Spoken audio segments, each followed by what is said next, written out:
Hello dear students of class 2 medical and non-medical respected teachers. Today I am going to discuss another important topic known as cyclotron. So first of all, what is cyclotron? Cyclotron is a device which is used to accelerate charged particles like protons, neutrons, etc. Now what is this principle? It is based upon the principle that when a charged particle moving with certain velocity enters in a perpendicular magnetic field, it will experience a magnetic force in a direction perpendicular to the direction of motion of the charged particle, and hence it follows a circular path.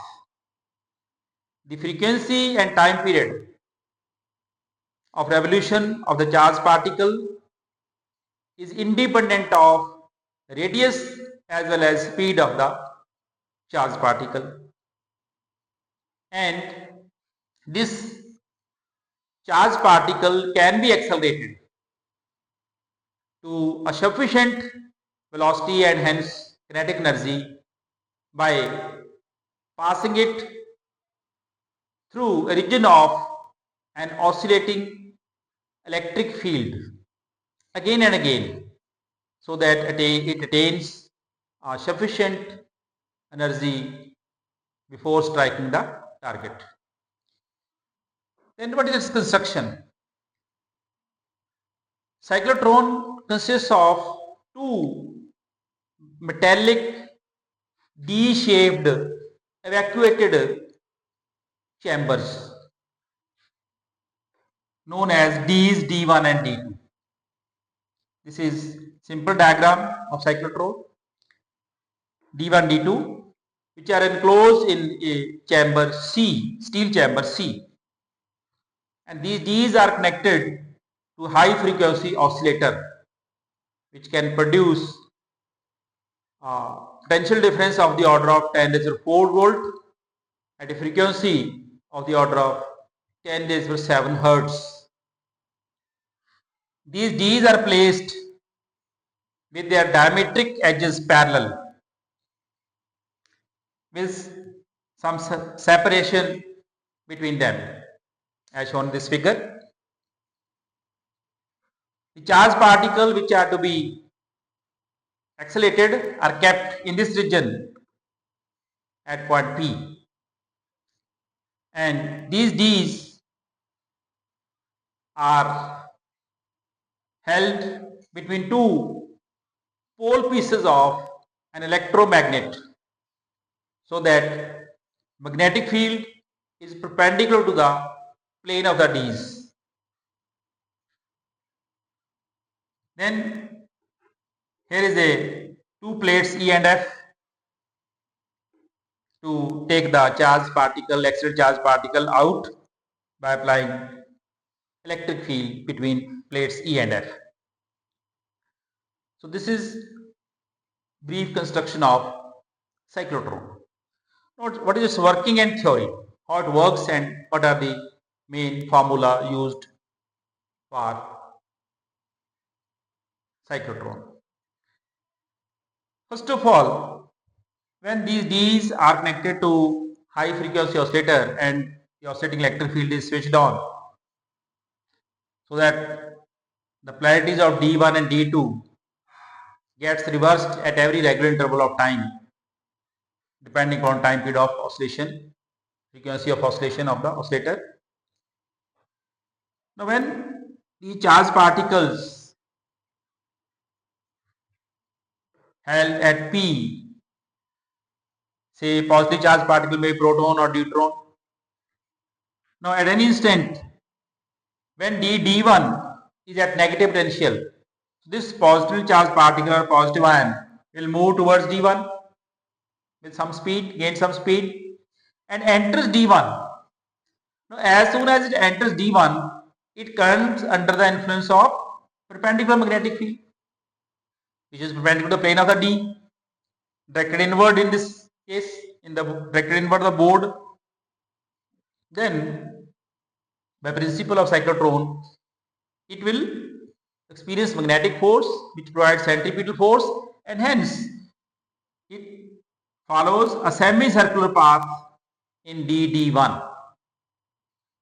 Now, if during the time it completes a semicircle in D1, polarity of D is reversed.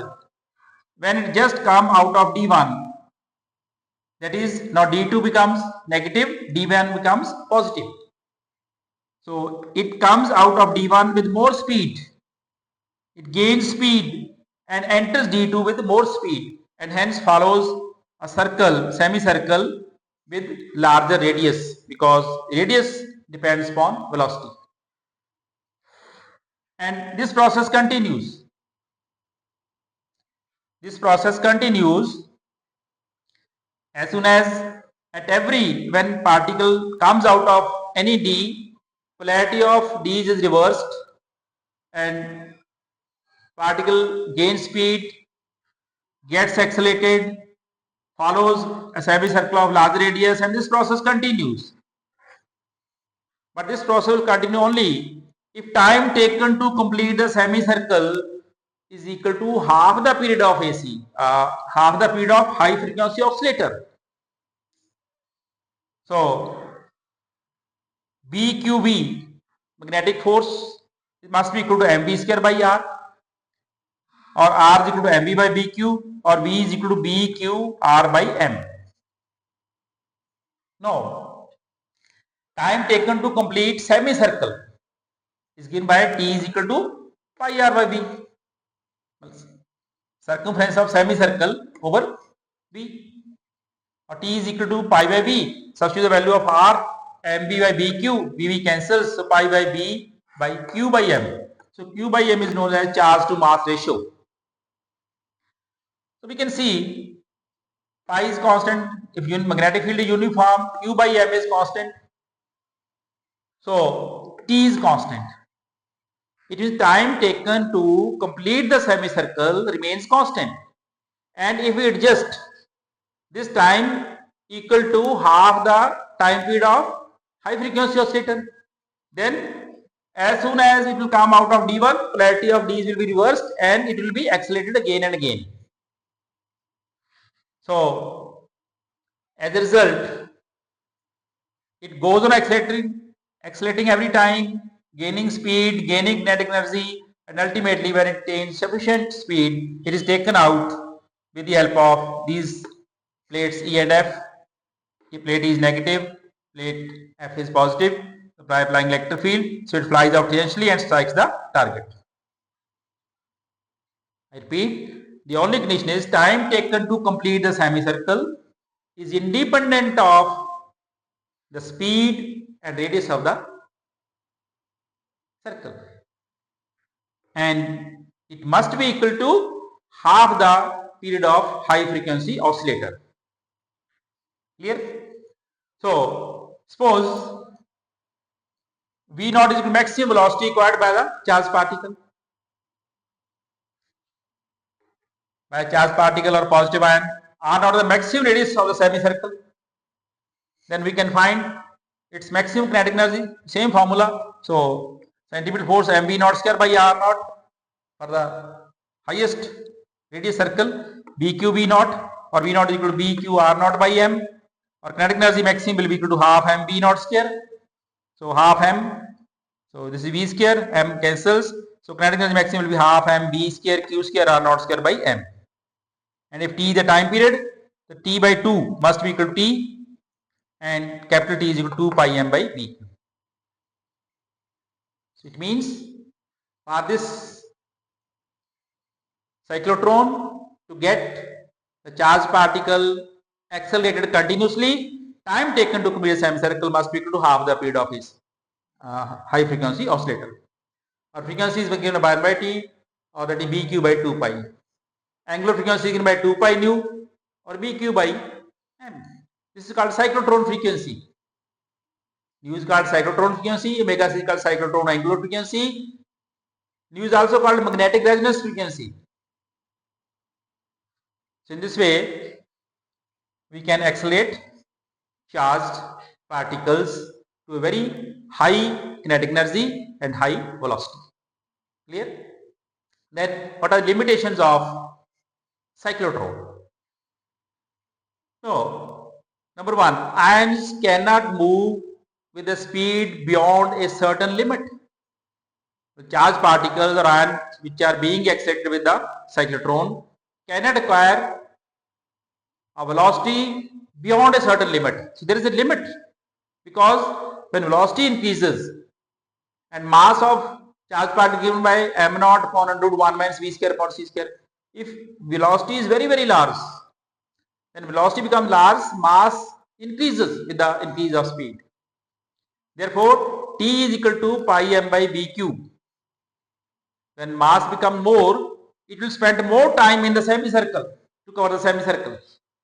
So after some time, it will go out of step. That is, when it will come out of D1, say, D2 should be negatively charged, but D2 becomes positively charged. So it will be repelled. So it means it goes out of step. So it means when this condition is not satisfied at high speed, time to spend the semicircle increases. So therefore, it spends more time and it goes out of step. Well, it gets deaccelerated instead of being accelerated. So we cannot give any velocity, but we have to put certain limit on the highest velocity. Second, electrons cannot be accelerated with the help of cyclotron, because electrons are very light particles as compared to protons and neutrons. So they acquire very high velocity quickly. So their mass increases quickly. So they quickly go out of step. So that's why electrons cannot be accelerated with the help of cyclotron. To accelerate electron, we use betatrons. And third is, unaccelerated charged particle cannot be accelerated because for oscillating electric field, so particle, only charged particle can get accelerated, uncharged particle cannot be accelerated. So this is all about principle, construction, working, theory and limitations of cyclotron. So all the best, be happy, good luck.